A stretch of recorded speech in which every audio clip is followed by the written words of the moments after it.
คำนิยามของหนังสือที่โด่งดังทั่วโลกเล่มนี้คือคัมภีร์เสกมนตราแห่งโลกยุคใหม่ที่จะเสกทุกสิ่งที่คุณปรารถนาและดึงดูดทุกสิ่งที่คุณต้องการให้มาอยู่ตรงหน้ามาอยู่ข้างๆตัวคุณและอยู่ในทุกอนูของคุณจิตดลบันดาลคือความสามารถในการสร้างชีวิตที่สมปรารถนาเป็นความสามารถในการดึงดูดสิ่งใดก็ตามที่คุณปรารถนาให้เข้ามาในชีวิต และทำให้คุณกลายเป็นผู้เขียนเรื่องราวของตนเอง หากตอนนี้คุณกำลังคิดว่าคุณไม่อาจครอบครองสิ่งที่ต้องการได้ ผู้เขียนขอยืนยันไว้ตรงนี้เลยว่าคุณสามารถครอบครองทุกอย่างได้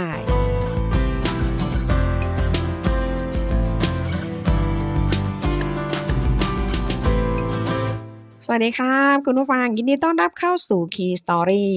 หนังสือดีเปลี่ยนแปลงชีวิตได้ในวันนี้มีชื่อว่า Manifest 7 ขั้นตอนสู่ทุกสิ่งที่ปรารถนาเขียนโดย Roxy Nafousi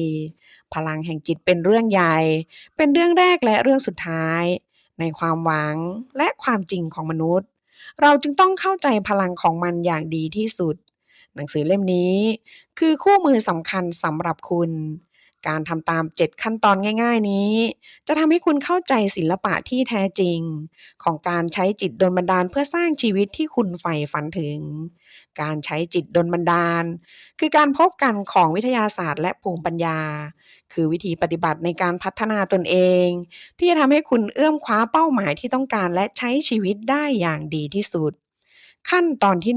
1มองภาพให้ชัดเจนทุกสิ่ง ถูกสร้างขึ้น2ครั้ง ครั้งแรกในใจ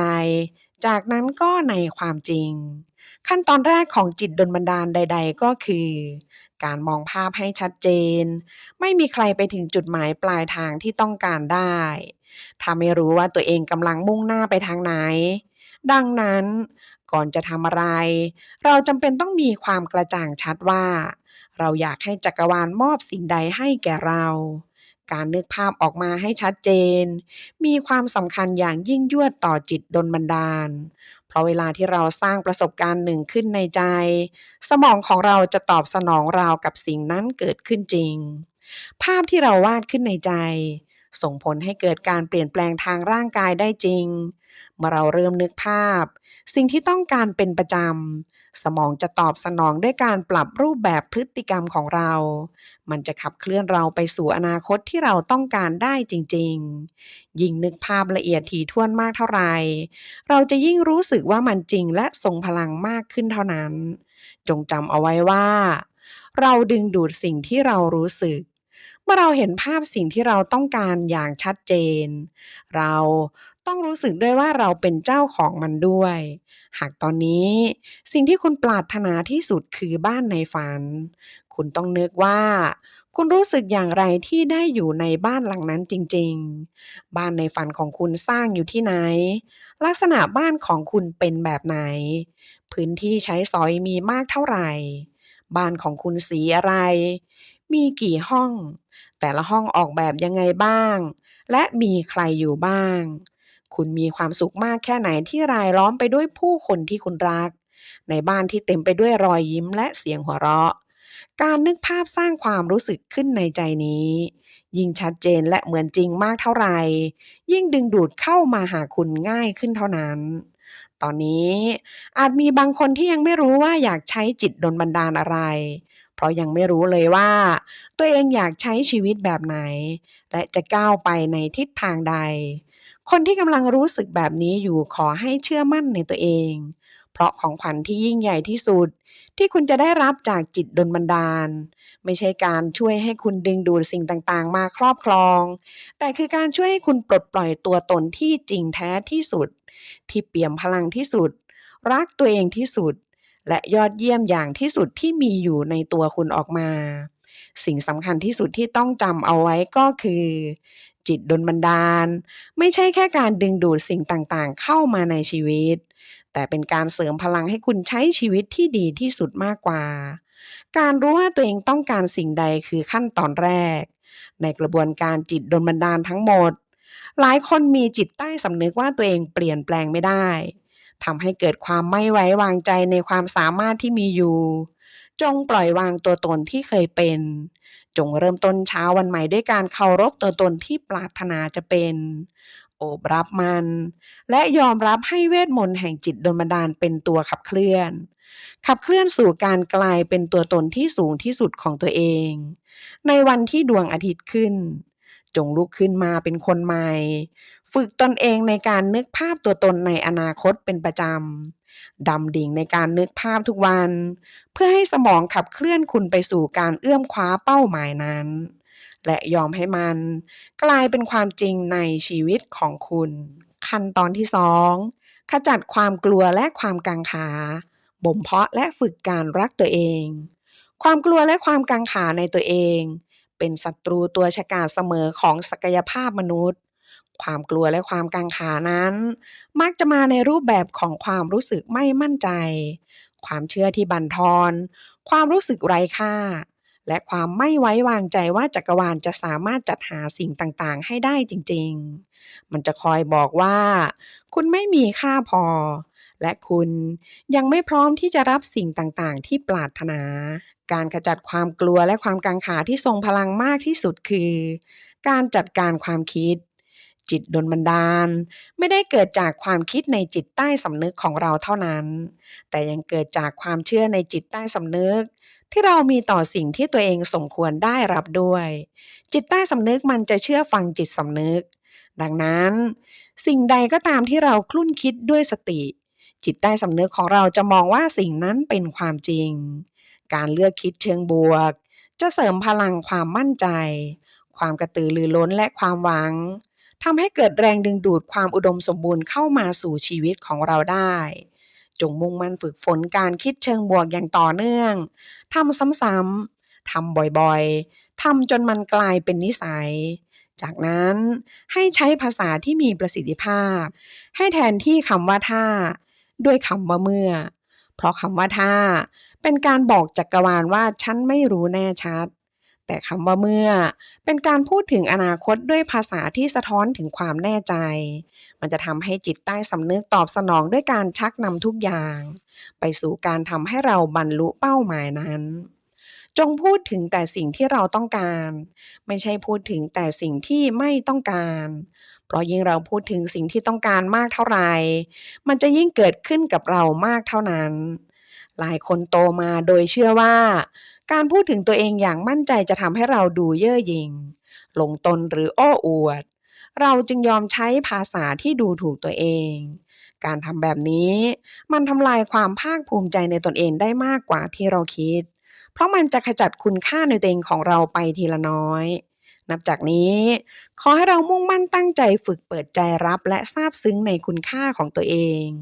เปิดใจรับฟังคำชมของคนอื่น และตอบสนองด้วยคำว่าขอบคุณ การรักตัวเองคือพลังขับเคลื่อนเบื้องหลังจิตดลบันดาล จงบ่มเพาะการรักตัวเองในชีวิตประจำวันทีละเล็กละน้อย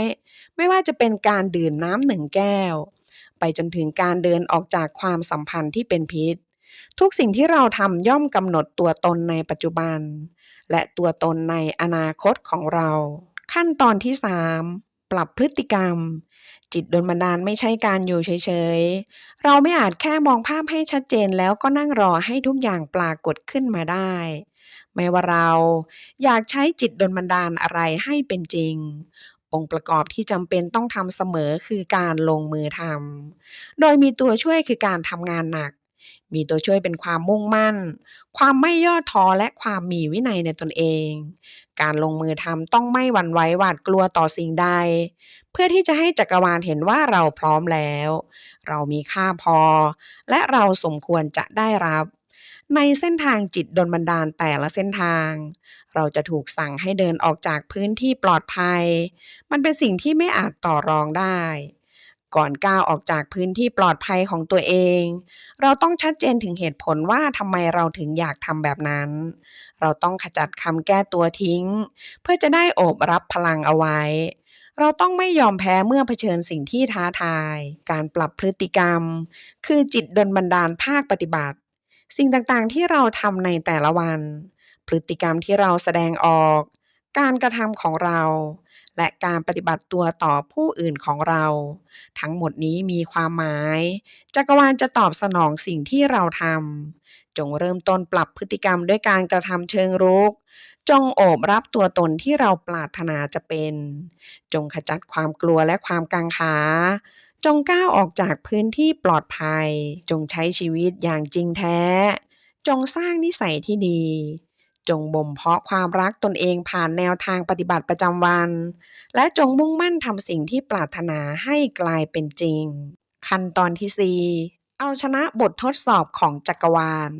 ในทุกเส้นทางจิตดลบันดาล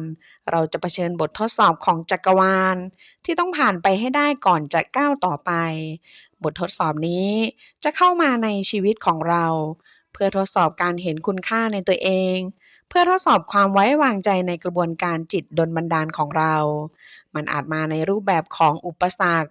บุคลิกหรือสิ่งท้าทายต่างๆเวลาสิ่งต่างๆไม่เป็นไปอย่างที่เราวาดหวังมันจะสั่นคลอนความเชื่อมั่นและความไว้วางใจที่เรามีมันคือบททดสอบมันคือโอกาสอันยิ่งใหญ่ที่จะสร้างความเข้มแข็งความยืดหยุ่นและความกล้าหาญเพื่อให้เราได้ยืนหยัดและฝ่าฟันอย่าได้เกรงกลัวความยากลำบากจงเผชิญหน้ากับมันอย่างกล้าหาญเมื่อเราเอาชนะบททดสอบของจักรวาลได้เราจะได้รับโอกาสใหม่เป็นรางวัลบางครั้งจักรวาลก็ไม่ได้มอบสิ่งที่เราปรารถนาให้กับเราเพราะจักรวาลอยากมอบสิ่งที่ดีกว่าให้จงไว้วางใจเถิดว่าจักรวาลจะทำเพื่อประโยชน์สูงสุดของเราเสมอถ้าคนที่เรารักเขาทิ้งเราไปไม่ใยดีให้ยอมรับความจริงว่าเขาเป็นคนที่ไม่ใช่สำหรับเราถ้าแผนการที่วางไว้อย่างดีถูกยกเลิกก็แสดงว่ามันอาจไม่ใช่สิ่งที่พึงจะเกิดขึ้นบางครั้งจิตดลบันดาลก็คือการลุกขึ้นมาใหม่เพื่อจะได้เจอสิ่งที่ดียิ่งกว่าที่กำลังรออยู่ข้างหน้า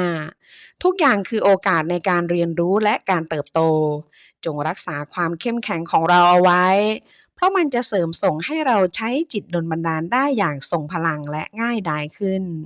จงไว้วางใจว่าทุกอย่างจะสมหวังดังใจปรารถนาอย่างแน่นอนขั้นตอนที่ 5โอบรับความสำนึกรู้คุณโดยปราศจากเงื่อนไขหัวใจที่สำนึกรู้คุณคือแม่เหล็กดึงดูดสิ่งอัศจรรย์จักรวาลไม่ได้ยินความคิดของเราจริงๆแต่จักรวาลจะตอบสนองต่อความคิดที่เราสร้างขึ้นเราจะดึงดูดสิ่งที่เรารู้สึกเข้ามาพลังของเราไม่เพียงดึงดูดสิ่งที่อุดมสมบูรณ์เข้าหาตัวได้เท่านั้นแต่ยังดึงดูดสิ่งลบเข้ามาได้ด้วยเราต้องเปิดพื้นที่ให้ตัวเองได้รู้สึกได้ยอมรับและได้สัมผัสความรู้สึกที่หลากหลายอย่างเต็มที่หนึ่งในความรู้สึกที่ทรงพลังที่สุดที่เรามีติดตัวคือความสำนึกรู้คุณในวันที่เรารู้สึกไร้ชีวิตชีวาโกรธเคืองอิจฉาริษยาและหวาดหวั่นเราสามารถหันไปหาความสำนึกรู้คุณเพื่อช่วยให้ตัวเองดีขึ้นได้เราอาจใช้เวลาสักพักเพื่อหามุมสงบเพื่อจะได้หยุดคิดจากนั้นก็บ่มเพาะและโอบรับความสำนึกรู้คุณเพื่อขจัดอารมณ์ลบๆทิ้งไปไม่ว่าจะเป็นการสำนึกรู้คุณตัวเองการสำนึกรู้คุณชีวิตและการสำนึกรู้คุณโลกถ้าเราใคร่ครวญคิดอย่างดีมันจะมีอะไรให้เราซาบซึ้งใจได้เสมอความงดงามของโลกเป็นสิ่งที่สามารถสัมผัสได้เฉพาะผู้ที่เต็มใจจะมองให้เห็นเท่านั้นถ้าเราเต็มใจจะมองความงามความรักและความอุดมสมบูรณ์ทั้งหมดมันก็ปรากฏอยู่แล้วในชีวิตของเราเราจะดึงดูดความงามความรักและความอุดมสมบูรณ์มากยิ่งขึ้นเราจะดึงดูดมันเข้ามาได้โดยไม่ต้องใช้ความพยายามการจะใช้ชีวิตด้วยทัศนคติแห่งความสำนึกรู้คุณได้นั้นเราจำเป็นต้องบ่มเพาะให้มันกลายเป็นส่วนหนึ่งของตัวเราก่อนเราต้องฝึกครั้งแล้วครั้งเล่าเพื่อให้ตัวเองจดจ่อกับสิ่งดีงามในชีวิตได้โดยอัตโนมัติจงมุ่งมั่นจดจ่อกับสิ่งดีๆเพื่อให้สิ่งดีๆเข้ามาหาเราบนเส้นทางจิตดลบันดาลที่เราทำให้ฝันเป็นจริงต้องไม่ลืมสนุกและเพลิดเพลินกับการเดินทางที่จะพาเราไปที่นั่นต้องไม่ลืมใส่ใจกับความสุขสดชื่นเล็กๆและเรียบง่ายของชีวิตจงอยู่กับปัจจุบันขณะในทุกๆวันและจงจำเอาไว้ว่าหัวใจที่สำนึกรู้คุณคือแม่เหล็กดึงดูดสิ่งอัศจรรย์ต่างๆเข้ามาในชีวิตของคุณ ขั้นตอนที่6เปลี่ยนความริษยาเป็นแรงบันดาลใจความริษยาคือภาวะอารมณ์ที่เกิดจากหลักคิดเรื่องความขาดแคลนความริษยาของเราบอกจักรวาลว่าฉันชิงชังคนอื่นเพราะพวกเขามีสิ่งที่ฉันต้องการซึ่งฉันไม่สามารถมีมันได้แรงบันดาลใจคือภาวะอารมณ์ที่เกิดจากหลักคิดเรื่องความอุดมสมบูรณ์แรงบันดาลใจของเราบอกจักรวาลว่าฉันเชื่อว่าสิ่งต่างๆมีมากพอสำหรับเราทุกคนและฉันเชื่อว่าฉันสามารถมีสิ่งนั้นได้เช่นกันทุกคนต่างรู้ดีว่าความริษยาอาจทำให้คนไม่มีเมตตาไม่ยุติธรรมและบางครั้งก็โหดร้ายใจดำได้สาเหตุที่บางคนทำตัวแย่ๆหรือหยาบคายก็เพราะพวกเขามีความอิจฉาริษยาอยู่ในใจความริษยาไม่ใช่สิ่งชั่วร้ายในตัวเองมันเป็นแค่ภาวะอารมณ์หนึ่งเราจึงไม่ควรปฏิเสธและตัดสินมันเราควรเปิดพื้นที่เพื่อรับฟังยอมรับและโอบรับมันเอาไว้เราควรเปลี่ยนความริษยาให้เป็นแรงบันดาลใจเมื่อใดที่เกิดความรู้สึกริษยาให้เรากำหนดกรอบความคิดและมุมมองของตัวเองใหม่เพื่อจะได้ผลักดันเราให้เข้าใกล้ความฝันมากขึ้นได้เมื่อความริษยาเกิดขึ้นจงเปลี่ยนความคิดที่ว่าฉันไม่สามารถมีมันได้เป็นทุกสิ่งที่ฉันอยากได้ฉันสมควรจะได้รับและฉันจะใช้จิตดลบันดาลมันให้เป็นจริงจงเชื่อว่าโลกนี้มีความรักความสุขและความสำเร็จสำหรับทุกคนมากล้นเมื่อเราเชื่อว่าทุกสิ่งมีมากล้นเราก็จะดึงดูดความรักความสุขและความสำเร็จเข้ามาหาตัวเราขั้นตอนที่7ไว้วางใจในจักรวาลความลับของการได้สิ่งที่เราปรารถนาในชีวิตคือการรู้ว่าเราปรารถนาสิ่งใดคือการเชื่อว่าเราสามารถมีสิ่งนั้นได้เมื่อเรารู้ว่าชีวิตแบบไหนที่เราปรารถนาจะใช้จิตดลบันดาลให้เป็นจริงเมื่อเราได้บ่มเพาะความรักตนเองเมื่อเราได้ขจัดความกลัวและความกังขาเมื่อเราเอาชนะบททดสอบของจักรวาลเมื่อเราปรับเปลี่ยนพฤติกรรมเมื่อเราโอบรับความสำนึกรู้คุณโดยปราศจากเงื่อนไขและเมื่อเราเปลี่ยนความริษยาให้เป็นแรงบันดาลใจแล้วส่วนที่เหลือคือการไว้วางใจไว้วางใจว่าจักรวาลจะจัดหาทุกสิ่งทุกอย่างที่เราจำเป็นต้องมีให้กับเราไว้วางใจในเวทมนต์อันอัศจรรย์แห่งจิตดลบันดาลแม้เราไม่รู้ว่ามันจะเกิดขึ้นได้อย่างไรแต่เราก็รู้ว่ามันจะเกิดขึ้นอย่างแน่นอนมันคือความเชื่อและความศรัทธาโดยปราศจากข้อกังขามันคือความเชื่อและความศรัทธาว่าเราสามารถใช้จิตดลบันดาลทุกสิ่งที่ปรารถนาให้เป็นจริงได้ในที่สุดแกนหลักของจิตดลบันดาลคือการเห็นคุณค่าในตัวเองคือความเชื่อในจิตใต้สำนึกว่าเราสมควรได้รับสิ่งใดและคือความสามารถในการรักตนเองของเราจิตดลบันดาลหนุนส่งให้เราบรรลุตัวตนที่ดีที่สุดที่เป็นไปได้ทำให้เราค้นพบความแข็งแกร่งที่มีอยู่ในตัวทำให้เราเอาชนะความกลัวความกังขาและความไม่มั่นใจต่างๆนานาได้สิ่งที่เราเลือกทำในแต่ละวันนิสัยที่เราบ่มเพาะมิตรภาพที่เรามีและความเต็มใจก้าวออกจากพื้นที่ความปลอดภัยสามารถขับเคลื่อนให้เราเข้าใกล้ความฝันมากขึ้นได้แต่ละขั้นของทั้ง7ขั้นตอนในหนังสือเล่มนี้สนับสนุนกันและกันเมื่อเราสามารถทำทุกอย่างได้จนชำนาญแล้วเราจะปลดล็อกเวทมนต์แห่งจิตดลบันดาลได้เรามีเพียงชีวิตเดียวหน้าที่ของเราคือการทำให้ชีวิตนี้ดีที่สุดเท่าที่จะเป็นไปได้จงเติมเต็มชีวิตและใช้ชีวิตที่เปี่ยมไปด้วยความสุขตอนนี้ถึงเวลาแล้วที่เราจะหยุดปล่อยให้ชีวิตดำเนินไปตามยถากรรมตอนนี้ถึงเวลาแล้วที่เราจะได้ตระหนักรู้ในพลังอันไม่สิ้นสุดของตัวเองเพื่อจะได้สร้างสรรค์ชีวิตที่เราปรารถนาจะมีเพื่อจะได้ใช้จิตดลบันดาลชีวิตที่ดีที่สุดของเราให้เป็นจริงขอบคุณหนังสือดีๆเล่มนี้มินิเฟส7ขั้นตอนสู่ทุกสิ่งที่ปรารถนาขอให้วันนี้ของคุณเป็นวันที่ดีและมีความสุขขอให้วันนี้ของคุณเป็นวันที่ดีกว่าเมื่อวานขอบคุณที่เข้ามารับฟัง Key Story ถ้าชอบกดไลค์ ถ้าคิดว่าดีและมีประโยชน์กดแชร์ให้คนที่คุณรักและถ้ารักในการพัฒนาตัวเองกดติดตามเลยค่ะ